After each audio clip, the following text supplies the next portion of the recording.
Chapter 17. Selfish. Our evening of training with the wolves and observing was at an end. It was a good thing, too, because Bella was exhausted. She was swaying at my side, her eyes half closed, though of course insisted she was perfectly fine. Still, there was no way I trusted her to hang on to me as tired as she was, so I carried her in my arms on the run home. Thankfully, she was tired enough not to argue with me, and she sighed as she snuggled closer to my chest. I felt her body go limp about halfway to her house, and I slowed down, letting myself take a moment to enjoy the quiet peacefulness that had come over her. She had once been terrified to run with me, and now she trusted me enough to fall asleep in my arms. It was a wonderful feeling. It would have been nice to say the rest of the evening was as peaceful, but I had barely tucked Bella into bed when she started tossing and turning, mumbling incoherently. It was nearly morning, and I wondered if she would wake at her usual time, even though she had only been asleep less than an hour.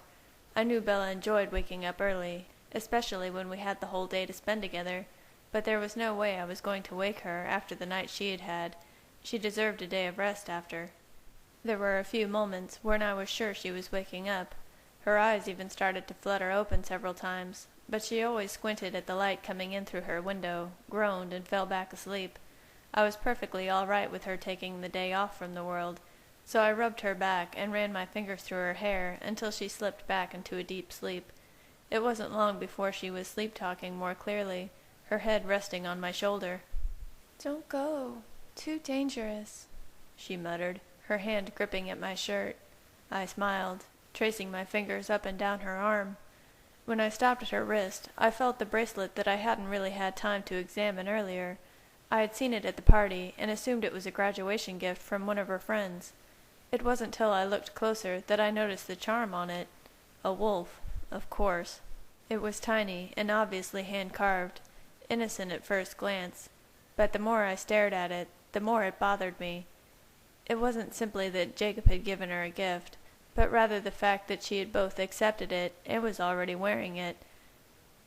She threw a fit whenever I tried to buy her something. She even argued if my family gave her a present. Yet Jacob had been allowed to give her a gift that also happened to be a constant reminder of his presence.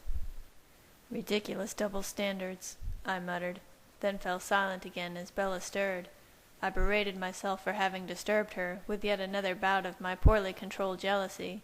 It had been easier to ignore the feeling when Bella was angry with Jacob, but her fear for his safety since he had decided to join the fight seemed to have put us all back at square one. One way or another, he always found a way to be in her life. "Jacob," she whispered a moment later, confirming my thoughts. I felt my teeth clench together, but was careful not to make a sound this time. "Too young," she mumbled. Like a child who had just gotten his way, I found myself grinning. Unfortunately, my elation was short-lived. "All too young," she continued. "Don't fight. Don't die." My eyes shut tightly, and I held Bella closer to me. She was worried about the pack. All of them. It was in her nature to worry, especially since she considered herself the reason there was going to be fighting at all. If anything happened to any of the wolves, I knew she would never forgive herself, which is why I was all the more determined to do everything in my power to keep them safe. I didn't have to like them, and I didn't have to trust them, but for Bella's sake, I would help them. If it meant translating a few more training sessions and listening to the drama within the pack, so be it. I wanted them to be as prepared as possible. In actuality, I imagined the wolves themselves would fight much like the newborns. They would be running primarily on instinct, going for the obvious kill, and it was that style of fighting I was worried would get them in trouble. The more they learned from us, the better chance they would have at leaving the fight uninjured and without casualties. I don't know how long I spent thinking about the pack, planning, thinking up strategies for them, but I was brought back to the present when Bella muttered, "Family." I had no way of knowing whether she was still dreaming about the wolves, or whether her thoughts had drifted back to me and the rest of my family. I knew she had long considered herself an honorary Cullen, and we had certainly welcomed her in as such, but I also knew how close she felt to Jacob and his friends. Though I never understood how she was comfortable with either group, I was always very aware of the fact that her heart was divided. She had two places that felt like home, 2 families that would fight to protect her, and 2 creatures that shouldn't exist, who would give anything to keep her beside them forever. The hours passed, and the sun continued to shine through Bella's window. I wasn't accustomed to watching her sleep in the daytime, but I enjoyed the way that even in her sleep she seemed to smile as the sunlight hit her face. She was murmuring and stretching before wrapping her arms more tightly around me, when her face pulled into an expression of utter fear. "No!" she cried, and I held her close, stroking her hair and trying to push the nightmare away. "Don't hurt them! I'm here! I'm right here!" I tried to keep myself calm. My getting upset wouldn't help Bella drift back into a more peaceful sleep, but I understood where her unconscious thoughts had taken her. She was always trying to find a way to keep everyone else safe, even if it cost her own safety. "Edward," she groaned, and though her eyes were shut tightly, I could almost see the tears behind them. "Bella, shh," I whispered. "You're all right. You're safe. No one's hurt. No one's in danger." "Help! Have to help!" Bella's voice was getting softer, though no less urgent, as she began muttering words that were meaningless to me. I guessed that many of them were Quileute names, or places she had learned during her visits to La Push. Amid the streams of words I knew little about, I heard her say, "The third wife helped," and while the words were English, they made no more sense than the foreign words had. "Not right. Not here," was the last coherent thing she spoke, before drifting back into a seemingly dreamless sleep. My fingers continued tracing lines up and down her back, though my thoughts were miles away. Bella was going to get herself hurt, or worse, trying to protect us, unless I made absolute sure she couldn't get anywhere near the battle. I was counting on Seth to keep her safe and far away from the fight, depending on his ability to make her stay hidden when what she clearly wanted was to be seen. I was trying to stay positive, but it was incredibly difficult, leaving so much in the hands of such unpredictable creatures. Bella was restless the remainder of the day, and there were several times I considered waking her. Although I didn't hear anything else that sounded like a plan to put herself in danger, I could hear her distress in every sound she made. Eventually, a calm seemed to spread across her face, and her chin lifted up toward me. "Edward," she said softly, caught between a yawn and a stretch. I smiled as her hand tried to find me, her eyes still closed against the light pouring in through her window. "Are you really awake this time?" I whispered. If she was finally dreaming of me, I definitely didn't want to wake her. "Hmm?" she breathed, snuggling against my chest. "Have there been a lot of false alarms?" "You've been very restless, talking all day." "All day?" she repeated, her eyes opening more fully and struggling to focus. "You had a long night. You weren't a day in bed," I reminded her. She sat up, though she still seemed somewhat disoriented. "Wow," she said, staring at the window. She looked absolutely beautiful as the afternoon light bounced off of her hair, turning it a shimmering golden color. It was as if all the stress of her troubled sleep had melted away. We had both spent so much time worrying about the future lately, and I was thrilled to take the opportunity to remember what it was like just to be together. I almost didn't want to speak, for fear it would remind us of what was waiting for us outside of these 4 walls. Still, there were some things we couldn't avoid. I heard the low rumble in her stomach before she even seemed to notice it. "Hungry?" I asked, then quickly added, "Do you want breakfast in bed?" hoping to keep her to myself for a little bit longer.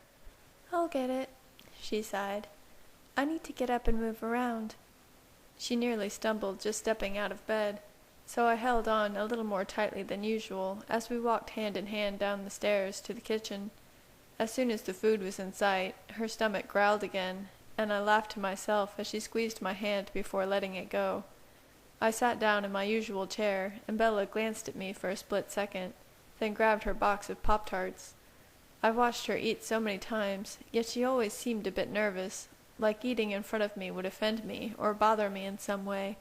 I wasn't even sure she was consciously aware of it anymore, but whenever I was in the kitchen with her, she kept her breakfast routine as fast and simple as possible. "Ugh, I'm a mess," she suddenly said, her eyes widening as she looked at her reflection in the toaster. I wanted to disagree, to tell her that she was beautiful as ever, but I had learned there was positively no point in paying her a compliment when she had just woken up, even if it was the middle of the day. "It was a long night," I reminded her. "You should have stayed here and slept." "Right, and miss everything? You know, you need to start accepting the fact that I'm part of the family now." I grinned, loving the easy, confident way she said it. Bella was part of my family, now and always. No matter how much she cared about Jacob, how much she worried about the pack and their safety, even if she loved spending time in the push, my family was home to her. She wanted us as deeply as we wanted her. "I could probably get used to that idea," I said casually, though I was finding it difficult to suppress my excitement. Still, there was one thing she hadn't yet agreed to, the thing I wanted, needed, to really feel like she was part of my family forever. I felt my eyes drifting to her left hand, and the finger I'd envisioned placing the ring on. After a moment, the emptiness of it started to consume me, and I had to look away. Unfortunately, my eyes fell upon her wrist, and the one piece of jewelry she was wearing. "May I asked, reaching out to examine the wolf charm. Sure," she said nervously. Bella sat there frozen as I held the small wolf in the palm of my hand. She was holding her breath, as if waiting for me to voice my disapproval. As much as it troubled me to see her wearing it, I didn't feel right about asking her to take it off. I remained silent, trying to think of something that would appease the nagging voice inside me, without offending Bella in the process. The wolf was intricately carved for such a tiny piece of wood. I had to admit, Jacob was talented, and smart. He had made it himself, which meant Bella couldn't make him return it, and of course she would wear it because he had obviously worked so hard on it, and she wouldn't want to hurt his feelings. So there it would remain, day after day, a nice little reminder that he was always there. Not that I had any doubt Bella already thought of him often. Her sleep-talking was proof enough of that, even if she did try to shield me from it during her waking hours. When I had finally reconciled with myself that there was no way I could, in good conscience, ask her to remove it, I decided the best alternative was to use it to my advantage. A small piece of leverage, perhaps, but against Bella's stubbornness I would gladly take whatever I could get. "Jacob Black can give you presents," I said quietly, carefully gauging her reaction. The tiniest blush colored her cheeks, and she didn't look me in the eye as she answered. "You've given me presents," she said. "You know I like the homemade kind." I knew she was referring to the CD I had made her of some of my piano compositions, though how giving her music counted as a gift was beyond me. She had been my muse, the reason they existed at all. I was just sharing the product of her inspiration. I was about to argue that very point, when something occurred to me. Bella might not quite be ready for me to put a ring on her finger, but there was one diamond she might be willing to wear, assuming I managed to keep my tone casual. "How about hand-me-downs? Are those acceptable?" I asked, not quite looking at her. "What do you mean?" "This bracelet," I said, tracing the line of her wrist with my fingertips. "You'll be wearing this a lot?" Bella shrugged, probably still worried about offending me. I nearly sighed. She really did spend too much time trying to please everyone else. I wouldn't be surprised if she started taking it off when I was around, and putting it back on whenever she was with Jacob, although if my plan worked, I hoped she wouldn't find that necessary. I didn't mind her wearing it. I just wanted it to remind her of my love as well. Bella was looking down anxiously, so I added, "Because you wouldn't want to hurt his feelings."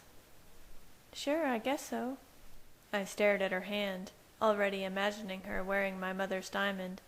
It was one of the few ties I still had to my human life, and it wasn't until I pictured it on Bella's wrist that I realized how important it was to me to share it with her. I let my finger trace along her wrist, my cold touch on her heated skin making her shiver slightly. "Don't you think it's fair, then, if I have a little representation?" "Representation?" "A charm. Something to keep me on your mind." "You're in every thought I have. I don't need reminders." It was a lovely sentiment, and under other circumstances I might have lingered a while on the thought, but I was on a mission. If I gave you something, would you wear it? I asked, finally meeting her eyes. A hand-me-down? She repeated, always so stubborn. Yes, something I've had for a while. I was trying to remain casual, but I could feel a wide smile breaking through as I thought of the diamond my mother had once worn. It had hung gracefully around her neck on the most delicate of chains, casting prisms around my room when the light hit it. It was one of the clearest human memories I had, and I clung to it for so many decades. I never thought anyone would wear it again, yet now I wanted nothing more than to see it reflecting in Bella's eyes. "Whatever makes you happy," she finally said, though it was clear she wasn't thrilled by the idea of accepting anything I had to give her, even if I hadn't spent a penny on it. "Have you noticed the inequality? Because I certainly have." I hadn't meant for my voice to sound so sharp, but it was hard to fight the feelings of frustration. Why was she so unwilling to let me give her gifts? "What inequality?" she asked. "Everyone else is able to get away with giving you things. Everyone but me. I would have loved to get you a graduation present, but I didn't. I knew it would have upset you more than if anyone else had. It's utterly unfair. How do you explain yourself?" "Easy. You're more important than anyone else, and you've given me you. That's already more than I deserve, and anything else you give me just throws us more out of balance." Her tone had been so matter-of-fact, it took me a moment to realize what she was saying. How she could still regard herself as the winner rather than the prize was beyond me. I rolled my eyes. "The way you regard me is ludicrous." Bella nearly rolled her eyes back at me, but seemed to catch herself, and instead went back to eating her breakfast. I was about to return to the subject of my little hand-me-down, but the sound of my ringing cell phone stopped me. I looked at the number on the phone, though I already had a pretty good idea of who it was and what she was going to tell me. Alice had been keeping a close eye on Bella's future, and after what I had heard last night, I guessed there was a certain decision Bella was considering that neither Alice nor I would approve of. "What is it, Alice?" "Looking out for all of Bella's stupid choices is starting to turn into a full-time job. I might demand another car if this keeps up." I sighed, waiting for her to finish her rant. All I really cared about was finding out what absurd stunt Bella was planning, and what I needed to do to stop her. "You know, I thought she was starting to develop a little better sense of self-preservation," she continued. "I hadn't seen her make any life-threatening decisions in such a long time, but I guess I was wrong. All last night I've kept getting visions of Bella stumbling around, trying to find a clearing like Jasper was talking about. Apparently, she thinks all we need is a nice tasty little distraction for the newborns, and we'll have this fight in the bag. I never actually saw her reaching the clearing because, well, it's Bella. But lately she's been doing a lot of thinking about jamming a rock into her hand, which of course is brilliant, because then we'd all be running around like bloodthirsty newborns. She really doesn't think things through very well, does she? I just hope becoming a vampire will help her common sense a bit. Anyway, the army is busy wiping itself out. They're down to 19, by the way, and they're basically doing our job for us. There's absolutely nothing to worry about, and if you could possibly try to get that through Bella's head, I'd appreciate it."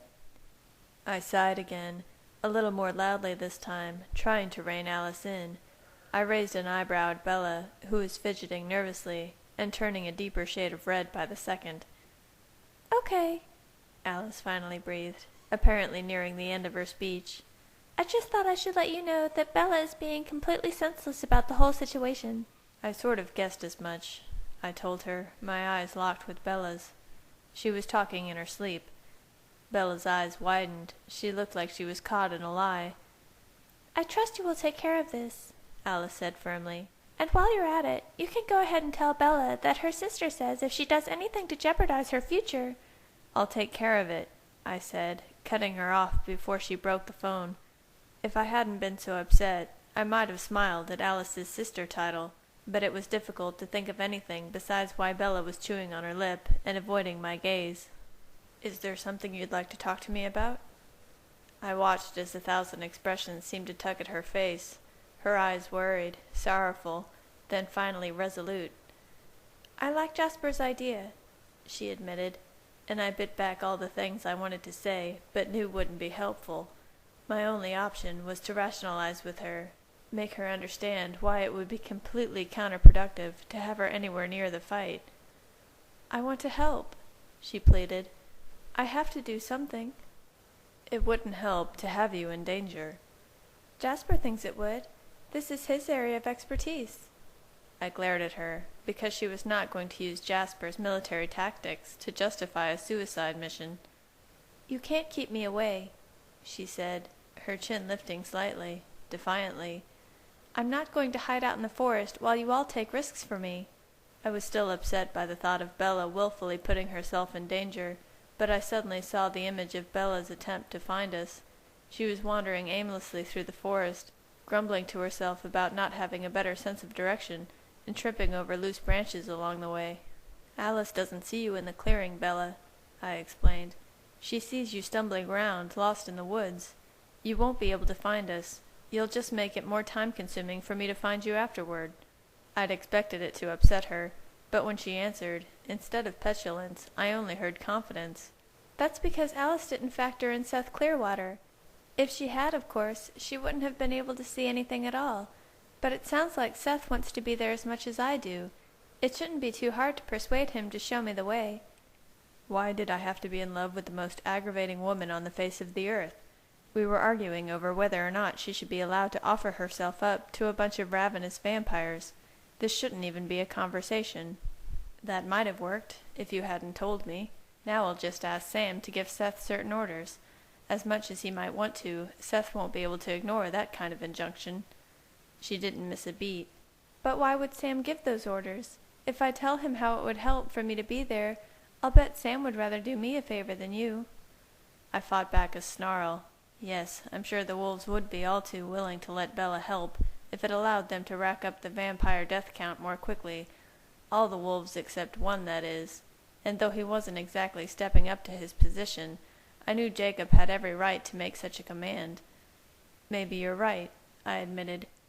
"But I'm sure Jacob would be only too eager to give those same orders."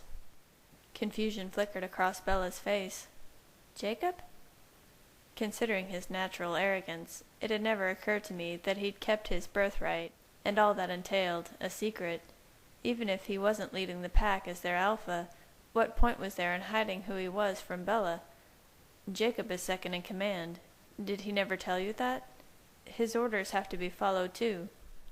I watched as Bella's eyes pulled together, struggling to think of anything else she might be missing, but she knew that Jacob would be every bit as eager as I was to keep her safe. It was 2 against 1, and there was nothing else she could say. I could see she was upset, utterly defeated, so I quickly tried to change the subject. "I got a fascinating look into the pack's mind last night," I told her. "It was better than a soap opera. I had no idea how complex the dynamic is in such a large pack. The pull of the individual against the plural psyche. Absolutely fascinating." Bella's scowl didn't budge. I still couldn't wrap my mind around someone being so upset that they weren't being allowed to risk their life. "Jacob's been keeping lots of secrets," I continued, trying a different approach. "For instance, did you note the smaller gray wolf there last night?" Bella nodded, though she was obviously still set on giving me the silent treatment. I laughed a little, knowing she wouldn't be able to resist this next piece of gossip. "They take all their legends so seriously. It turns out there are things none of their stories prepared them for." Bella considered this for a moment, then let out a deep sigh. "Okay, I'll bite. What are you talking about?" "They always accepted without question that it was only the direct grandsons of the original wolf that had the power to transform." "So someone changed who wasn't a direct descendant?" "No, she's a direct descendant all right," I said, unable to hold back a smile. It had been fairly clear to me, just in that short period of time I had spent listening to the pack, that they were all still somewhat irritated that a female had joined them. It wasn't sexist. It was simply a matter of having to accept something none of them had ever considered. They felt foolish for never having thought of it, and wondered if there were other surprises in store for them as the pack continued to grow. I watched as understanding flickered across Bella's face. Then her eyes grew wide. "She?" I nodded. "She knows you. Her name is Leah Clearwater." "Leah's a werewolf?" she gasped. "What? For how long? Why didn't Jacob tell me? There are things he wasn't allowed to share. Their numbers, for instance. Like I said before, when Sam gives an order, the pack simply isn't able to ignore it. Jacob was very careful to think of other things when he was near me. Of course, after last night, that's all out of the window. None of the wolves had been thrilled about my ability to listen to their thoughts. None except Sam, who was just happy that no one had to appear in their human form to translate. He was a true leader, and I had to admit I admired his ability to put the pack's best interest first, even if it meant putting them in a situation they weren't comfortable with. I smiled at Bella, happy her mind was focused on something other than the fight, at least for the moment. It was surprisingly enjoyable, being able to talk about the wolves with her. I had spent so much time and energy trying to keep her away from them, yet now that we were all being asked to trust each other to fight a common enemy, I was finding learning about them more interesting than I ever could have imagined. "I can't believe it," Bella finally said, shaking her head. "Leah Clearwater." Bella's eyes glazed over, and she appeared lost in thought. I wanted to ask what was troubling her, but I was afraid it would bring us right back to the subject before.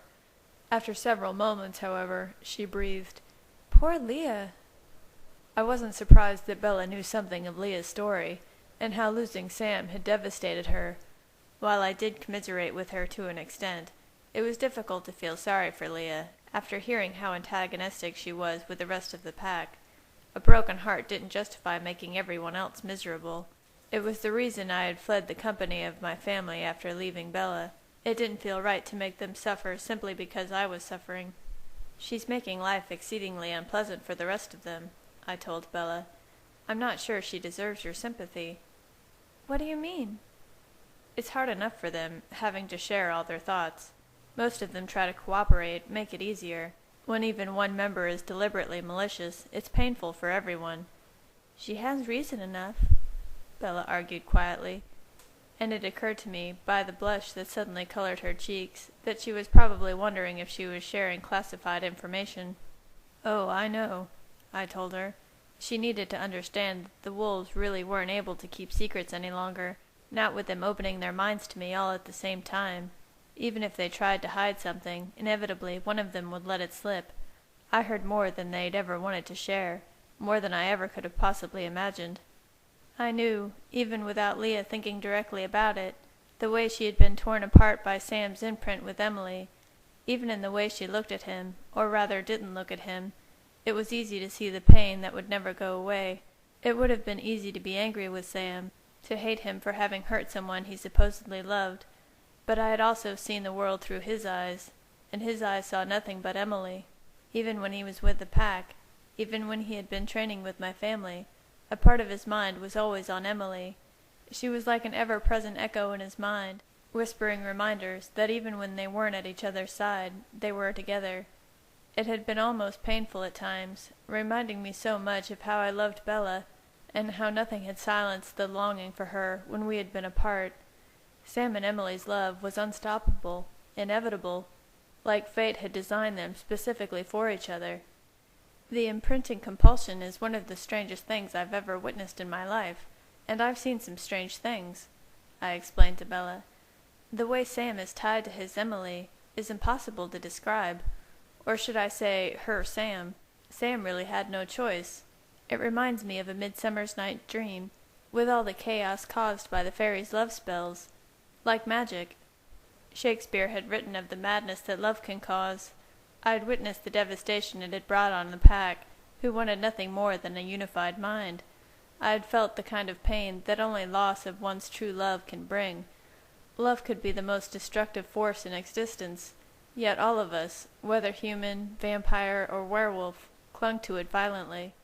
I felt myself smile, realizing that although love manifested itself differently throughout all of our species, it also proved that there was at least one thread we all had in common. "It's very nearly as strong as the way I feel about you," I added with a grin. I'd expected Bella to smile back at me, but she was still lost in thought. "Poor Leah," she whispered again. Then her brow pulled together and she asked, "But what do you mean malicious?"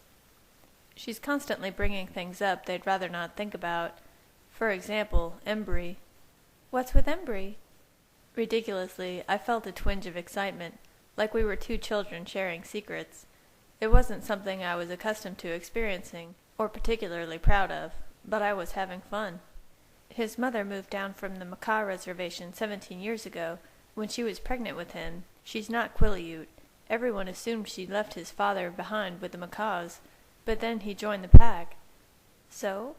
So the prime candidates for his father are Quileutera Sr., Joshua Uli, or Billy Black, all of them married at that point, of course. "No!" she gasped, and I stifled a laugh. We were behaving exactly like children, and I couldn't make myself feel guilty for it. Now Sam, Jacob, and Quill all wonder which of them has a half-brother. They'd all like to think it's Sam, since his father never was much of a father, but the doubt is always there. Jacob's never been able to ask Billy about that. "Wow, how did you get so much in one night?" Strangely enough, I wasn't exactly sure of that myself. There were some things, such as Leah's bitter thoughts, meant only to hurt, that were clear and difficult to ignore. There had been other things as well, though, thoughts left unformed, that I had understood the meaning of. In many ways, it was similar to how much I had learned to read Charlie's mind, hearing the tenor of his thoughts rather than the distinct words. Even when listening to ordinary people, often humans aren't thinking clearly, and listening to the emotions behind their words sometimes provides an even clearer picture. That knowledge allowed me to get a deeper understanding of the pack mind than the wolves would have wanted me to, I'm sure. "The pack mind is mesmerizing," I told Bella, unable to fully explain how interesting it had been. All thinking together, and then separately at the same time. There's so much to read. Her answering laugh was so carefree. I wasn't expecting what she said next. "The pack is fascinating. Almost as fascinating as you are when you're trying to distract me." I tried to keep my expression smooth, but I knew what was coming, and I still had no idea how to appease her. "I have to be in that clearing, Edward," she said, her eyes pleading and making me hate myself. I had brought this on her, just like everything else. I wanted to give her everything, always wanted to give her everything, but not if it meant putting her in danger. "No," I said firmly. Then the strangest look came into Bella's eyes. I only saw it for the briefest of moments before her gaze darted away from me. When she spoke, her voice was trembling. "Okay, look, Edward, here's the thing. I've already gone crazy once. I know what my limits are, and I can't stand if you leave me again," she said, frightened. It was far worse than her usual stubbornness, and I found myself instantly racked with guilt. It wasn't often that Bella was honest with me about how terrible it had been for her when I had foolishly left Forks. Usually we both avoided talking about it completely, but the times we did mention it, Bella wore a mask of calm acceptance. I knew she didn't want me to see how, during that time, she missed so much. She didn't listen to music or read books. She remained distant from her friends and from Charlie. She spoke of my time away almost as if it was simply part of our history, and since I had come back and we were together now, no harm done. I might have been able to believe her, if it wasn't for Jacob. He had showed me time and again what Bella had looked like. He replayed the scene of Sam carrying her lifeless body from the woods again and again. Through his mind I had seen the dark circles under her eyes, heard her voice shake, and her heart nearly stop even at the mention of me or my family. I knew what life had been for her, though she rarely spoke the words. So it was a shock to me that actually hearing her talk about it caused me such inexplicable physical pain. I think I had opened my mouth to say something to her, but before the words had formed, she was in my arms. I didn't even realize I had moved. My hands were running up and down her arms, touching her cheeks, brushing through her hair.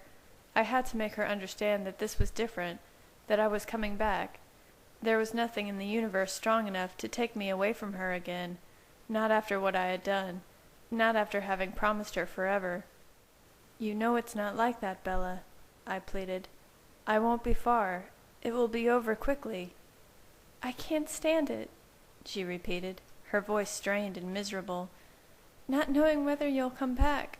How do I live through that, no matter how quickly it's over?" How could I ask such a thing?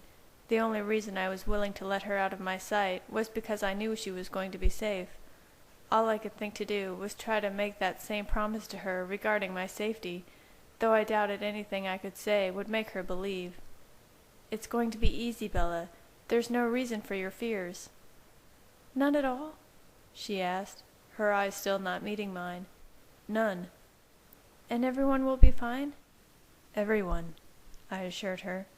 It seemed for a moment like she might believe me, but something in the back of my mind reminded me that it couldn't possibly be this easy. All I was doing was saying the same words I had said since the wolves had decided to help us. "So there's no way at all I need to be in the clearing?" she asked. "Of course not," I promised. She had to know, though, that no amount of danger to my own safety or my family's could make me wish her there, and I wondered for a split second what she was really asking. "Alice just told me that they're down to 19. We'll be able to handle it easily." "That's right. You said it was going to be so easy someone could sit out. Did you really mean that?" "Yes." There was a short pause, an intake of breath, and then it all made sense.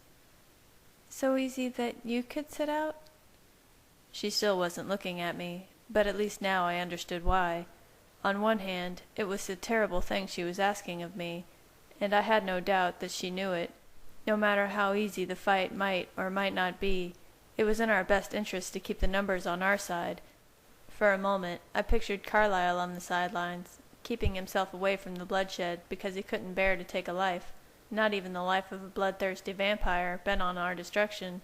If anyone should stay behind, it should be Carlyle, yet he hadn't for a moment thought of leaving his family when they needed him most. On the other hand, I understood what Bella was asking for, because no sooner had I pictured Carlyle sitting out than I imagined Esme fighting without him. Even if we told Carlyle to stay, to hold on to his morals and his determination to protect every life, he wouldn't be able to stand not knowing whether his beloved would return to him. He would be wherever she was, no matter the cost. Bella's gaze finally lifted to meet mine, and there was a mixture of guilt, fear, and determination in her stare. "So it's one way or the other," she said, her voice steadier than it had been before. She knew this conversation changed everything.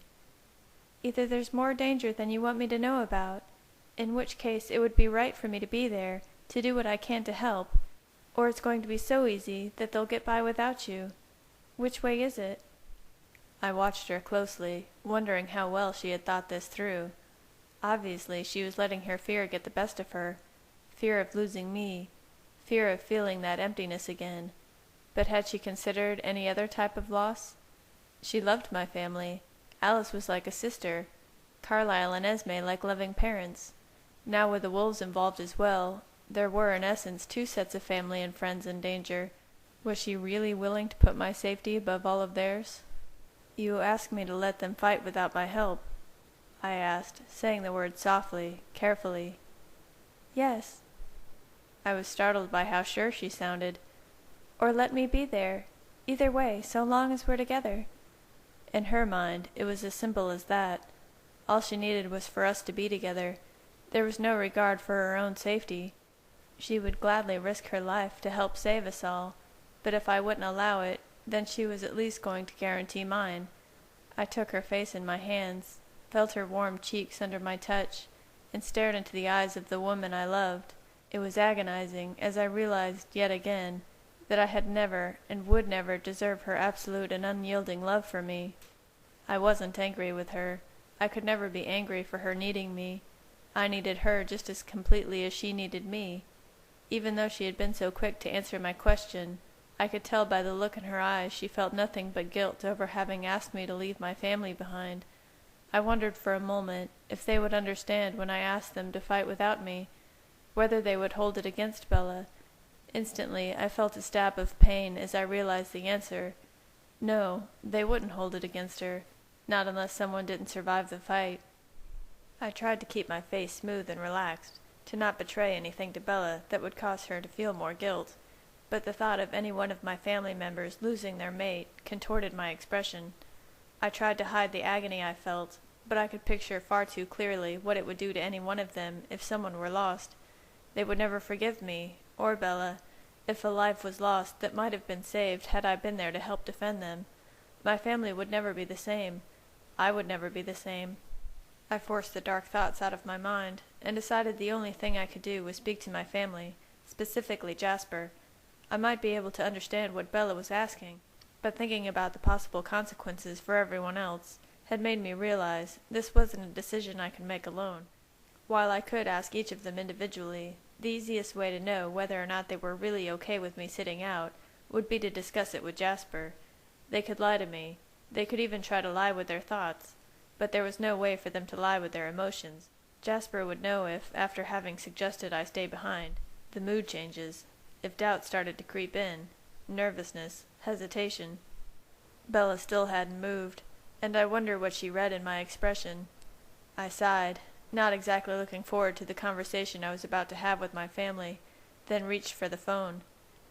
"Alice, could you come and babysit Bella for a bit? I need to talk to Jasper." "Of course. I saw it the moment she started thinking about it. It was rather hard to ignore, actually. I'm not going to lie to you and say it doesn't change a lot of things, but I really don't see any problems arising, at least as far as I can see with those mangy mutts still involved. I'll be right over, and I'll tell Jasper you're on your way." "What are you going to say to Jasper?" Bella asked sheepishly as I hung up. "I'm going to discuss me sitting out." "I'm sorry." Her eyes filled with tears, though I could hear the relief in her voice. "Don't apologize," I said, smiling as I remembered that all she was asking was simply a product of her love for me. She had been honest with me, and it had only proved her love further. "Never be afraid to tell me how you feel, Bella, if this is what you need." I shrugged, trying to seem indifferent, though her vulnerability was tugging at every emotion inside of me. "You are my first priority." "I didn't mean it that way, like you have to choose me over your family." "I know that," I promised. I hadn't meant to make her feel more guilty. "Besides, that's not what you asked. You gave me 2 alternatives that you could live with, and I chose the one that I could live with. That's how compromise is supposed to work." Like the weight of the world had been lifted off of her shoulders, she leaned forward until her head pressed against my chest. "Thank you," she breathed. "Any time," I told her as I kissed the top of her head. "Any time." We sat in peaceful silence for several minutes, all thoughts of the fight momentarily disappearing. There was Bella, and there was me. The rest of the world could wait. Unfortunately, my own mind couldn't be silenced for long. I knew Alice would arrive shortly, and there was at least one question I wanted answered before Bella and I parted ways. "Who's the third wife?" I asked. "Huh?" "You were mumbling something about the third wife last night. The rest made a little sense, but you lost me there." "Oh, yeah." I could feel her face flush and warmth radiating against my cool skin. "That was just one of the stories I heard at the bonfire the other night. I guess it stuck with me." It seemed I had been right about her muttering random Quileute words, but I still didn't understand what about this particular story had upset her enough to cause her such agitation at my mentioning it. I was going to inquire further, but I could hear Alice outside. "I thought you were going to make Bella see there's nothing to worry about, not let her scare you into staying home." I turned toward Alice and rolled my eyes, though I did hope that, all joking aside, she understood my decision. "You're going to miss all the fun," she said sourly. "Hello, Alice." I turned back to Bella, kissing her gently before I stood to leave. "I'll be back later tonight. I'll go work this out with the others, rearrange things." "Okay," Bella said, sulking slightly. "Oh, for goodness sake," Alice thought, grumbling. "You'd think Bella could stand to spend one evening with her sister instead of her boyfriend." I laughed under my breath. It would be nice to have a title slightly more significant sounding than boyfriend, but I did love that Alice always called herself Bella's sister, at least in her mind. "There's not much to arrange," Alice said politely. "I already told them. Emmett is pleased." "Of course he is." I was quickly bombarded with images of him taking on several newborns at once. It was something he hadn't counted on having to do, but with our numbers presumably down by 1, he was hoping he'd get a chance to show off a bit. "This won't take long, Edward. None of them are as upset about this as you clearly are." I smiled as I left, feeling much better about asking, now that I basically knew they were already on board. Alice did have a way of working magic. I'd barely stepped through the door when Emmett was at my side. "Decided to let me have a little extra fun, did ya?" he said, throwing an arm around my shoulder. Don't get too excited. From what Alice tells me, there might not be enough of them left by the time they get here for you to have much fun at all. I tried to infuse my voice with the same amount of enthusiasm as Emmett had, but the truth was, this was still very difficult for me. I had never even considered leaving my family's side, and even if they all gave me their blessing, it was difficult to imagine not being there. "Aw, don't tell me that. I'm ready to get this party started." Just then, Carlyle appeared at the bottom of the stairs, his mind already filled with grief at the bloodshed he knew was only 2 days away. "Edward, can we speak a moment?" "Em, I need to get going. I have to talk with Carlyle and Jasper about what changes this is going to mean for everyone." "All right, you guys have fun talking. Meanwhile, I'm going to be warming up." With that, he was off running laps around the forest. "Are you okay with this, Edward?" Carlyle asked when we were alone. "Only if everyone else is." I hated that it was only partially true. Bella had made it clear that she needed me to stay, and if my family objected, I honestly didn't know what I would do. "Our family is very understanding. As you've already seen, Emmett is enthusiastic."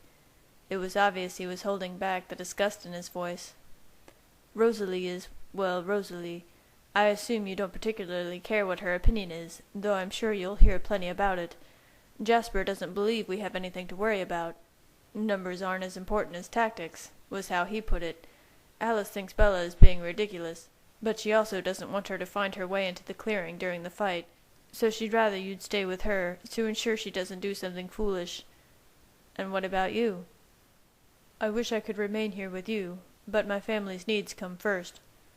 I felt a stab of pain that Carlyle would say the words out loud, and I could feel how difficult it was for him to even think them. He wanted nothing more than what I was taking for myself. "Do you think this means I'm not putting my family's needs first?" I asked.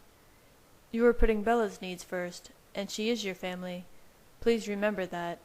Also remember that right now she is the weakest of us. That will not be the case forever, but until you're ready to give her that strength, she is the one who needs the most protection. The rest of us will be fine." "Thank you. I'm happy if I've helped you put your mind at ease. Now, I assume you'd still like to speak with Jasper, though I can tell you we've already discussed how this will affect us strategically." "Yes, I would. Thank you again." "Of course. Whatever you need, Edward." I found Jasper outside, leading a private training session with Rosalie. In a lot of ways, she was the least skilled for combat, having no special abilities to use to her advantage, and having never been in a real fight before. She wasn't worried, but Emmett had insisted Jasper spend some extra time with her. "Always keep your eyes moving," he instructed her. "They're not going to sneak up on you. As long as you're paying attention, they won't catch you off guard." "I don't really see the need for all this training. You know Emmett's never going to let anything come close enough to me to do any harm." Jasper laughed. "That may be true, but he's going to pummel me if I don't get you as prepared as possible." I joined in Jasper's laughter, and they both turned toward me. "Well, look who it is. The betrothed to the girl who started this mayhem to begin with. Still planning on letting the family do all the dirty work while you babysit?" "Don't listen to her, Edward. We're fine." "What's the matter, Rose? Afraid Emmett will be too busy killing all those extra vampires, and you might actually have to get your hands dirty?" I tried to ignore the stream of profanity that came next as I walked towards Jasper's side. "She's really upset," I said as she stormed away. "What's new? Don't tell me you're going to let Rose start getting to you now." "It isn't Rose that's the problem," I admitted. "Like I said, we're fine." "You must know what I want to ask you." "You want to know if any of them are worried now that we're down one fighter?" "I have to know." "Why?" "Because if everyone is suddenly nervous, it means more mistakes. More mistakes means more of a chance someone will get hurt." "Can you answer me this? Would it make a difference?" I paused a moment, wishing my answer were different, but I finally sighed. "No." "Then why do you want to know?" "It'll keep me sane, that's why. Do you think it's easy for me, staying behind while my family fights to protect my wife?" The word was out before I could stop it, and a moment later Jasper broke into a fit of laughter. "Yeah, how's that going?" he finally sputtered. Although I wasn't thrilled with what he was laughing at, it was nice to have the tense mood lifted. "I've been a little busy," I said sarcastically. "You know, you're lucky she didn't have Carlyle change her as soon as she figured out what was happening with this army. Alice certainly saw it as a very distinct possibility, She thought about it a lot. I know. And you know the second this fight is over, she's going to demand it. I know. So have you given up on changing her yourself? No, of course not. Then what are you waiting for? You already have the ring. I raised an eyebrow at him. Alice thinks it's very sweet you're giving her your mother's ring. I don't exactly have a choice. She won't let me buy her anything new. You're not answering my question. What are you waiting for? I took a deep breath. It was hard to admit it to anyone, even Jasper. I don't want her to say no again. I shrugged. You wouldn't understand. Probably not. One of the first things Alice said to me when we moved in with you guys was, "We're getting married next month. Don't worry, I started planning our wedding after the first vision I had of you, so we're all set." We both smiled as we thought about their wedding. Alice was stunning, as usual, but there was a simplicity to the day that only served to make it that much more spectacular. I couldn't help but think about what Bella would look like in her wedding gown. I also couldn't help but see one aspect of that day with absolute certainty. I wanted Bella to be human when she promised herself to me for eternity. Somehow, I could feel that it would make all the difference. Of course, there was no way to know for sure that this was the life she wanted, but if Bella had sworn to be mine forever, I could change her without guilt, because I would know that I was what she wanted forever. From the drastic change in your mood, I'm confident you're not thinking about the fight anymore, Jasper said. I laughed under my breath and shook my head at him. Which is good, since you have absolutely nothing to worry about. The rest of them aren't worried either, by the way. Not that that matters, he added, teasing. Thank you. Any time. Now, I think we've chatted long enough for Alice to have charmed Charlie into getting exactly what she wanted. What exactly is that? Oh, she's just clearing Bella's schedule for the next couple of days. Didn't you hear? Those of us not chickening out of a fight are going hunting, he smirked. And Bella is going to be shopping, of course, at least as far as Charlie's concerned. Now, if you don't actually want to take Bella shopping, I think she'll be able to handle the disappointment, especially if it means you two will get to spend some quality time together, talking about, whatever. It was obvious that Jasper was not so subtly hinting that now might be a good time for a proper proposal, but there was something else coloring his tone, something that he was finding particularly amusing. I knew his taunting voice well enough to realize he wasn't telling me everything, so I tried to listen to his mind, but he was already reciting Welsh poetry and singing the alphabet backwards. Nice, I muttered, and he doubled over laughing as I turned and ran towards Bella's. As soon as I stepped onto the porch, I heard Alice and Charlie chatting conversationally. He was asking her about her college plans and whether or not she was going to be staying in the area. Then they talked about where she and Bella would be shopping over the weekend, and he asked if they needed any money. It never ceased to amaze me the way Alice seemed to have Charlie wrapped around her finger, and Bella thought I dazzled people. Knock, knock, I said, and Charlie muttered something that sounded like, "Come in, I guess." He looked back and forth between Alice and I several times, before finally wishing me a good time on my trip. "Thank you, Charlie. It will be nice to unwind after a long school year. Your lovely sister here was just telling me how she's going to keep Bella company while you're away." Yes, it's hard to keep Alice away from her girl time, especially if the alternative is just to hang out with her boring family, I teased. Alice stuck out her tongue at me, and we all laughed. Speaking of us boring Cullens, we really should be going. We're leaving very early in the morning, I added. Well, don't let me keep you, Charlie said, happy as always to get rid of me. I walked outside with Alice, who was smiling impishly at me. What's gotten into you? And Jasper, for that matter. I just think you two are going to have a wonderful time together tomorrow, that's all. Alice? Good night, she chirped, taking off at lightning speed. I sighed, and ran around the side of the house to Bella's window. I waited for her on her bed, once again wishing I could talk her out of coming to the training session tonight. There really was no need for her to be there, especially since I was no longer preparing for the fight. Of course, I had to remind myself that there were others she cared about who would be fighting. The moment Bella stepped into her room, she asked, "What time are we meeting with the wolves?" She sat down beside me, purposefully stopping herself from lying down. Even though she had slept most of the day, I felt she was still tired enough to fall asleep if she had laid down. "In an hour," I told her.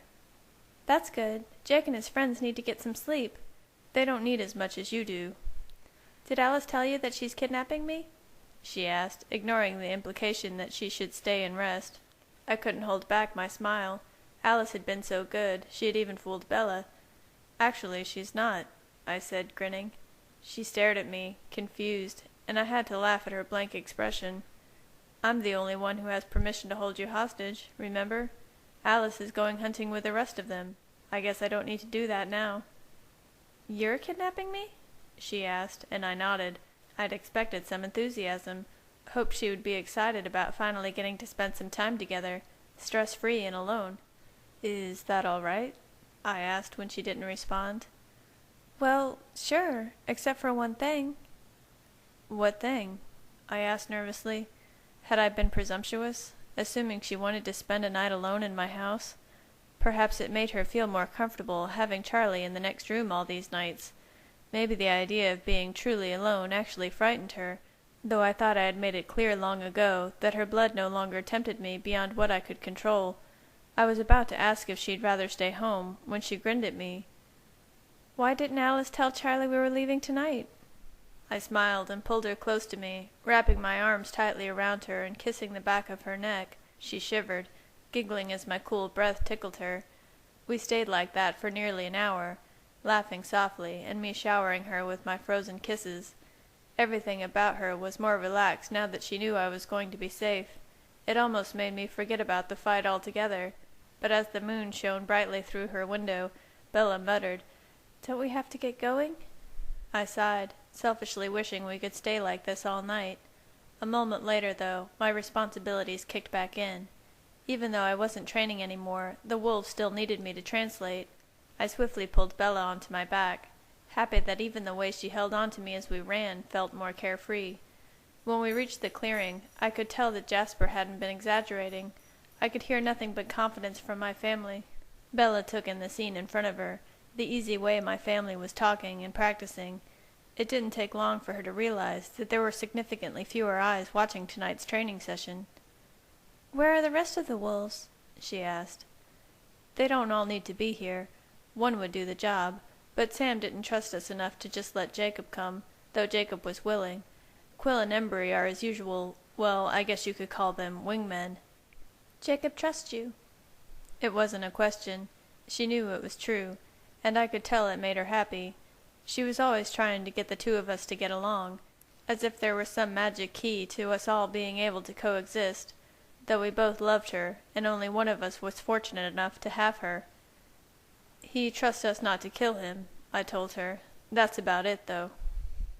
"Are you participating tonight?" she asked, her eyes not quite meeting mine. She was still feeling guilty, so I tried my best to reassure her. "I'll help Jasper when he needs it. He wants to try some unequal groupings, teaching them how to deal with multiple attackers." I heard her breath catch, and I wished I hadn't said it. Our numbers were still good, even without me, though the chances that someone would, at some point, be fighting off more than one newborn at once was likely. Emmett was counting on it.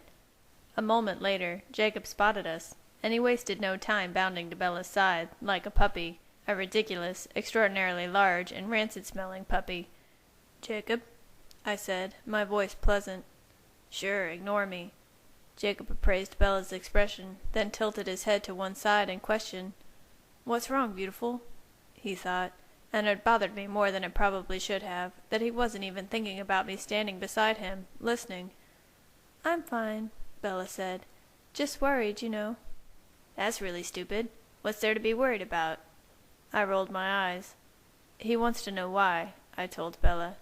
"Nice translation. Care to rephrase anything else for me?" "What?" Bella asked, when Jacob growled. He thinks my translations leave something to be desired. What he actually thought was, "That's really stupid. What is there to be worried about?" I edited because I thought it was rude. "And I think your inability to keep your opinions to yourself is rude." "There's plenty to be worried about," Bella said, staring intently at Jacob. "Like a bunch of really stupid wolves getting themselves hurt." "Hurt?" he thought, barking a laugh. "This is what we're made for."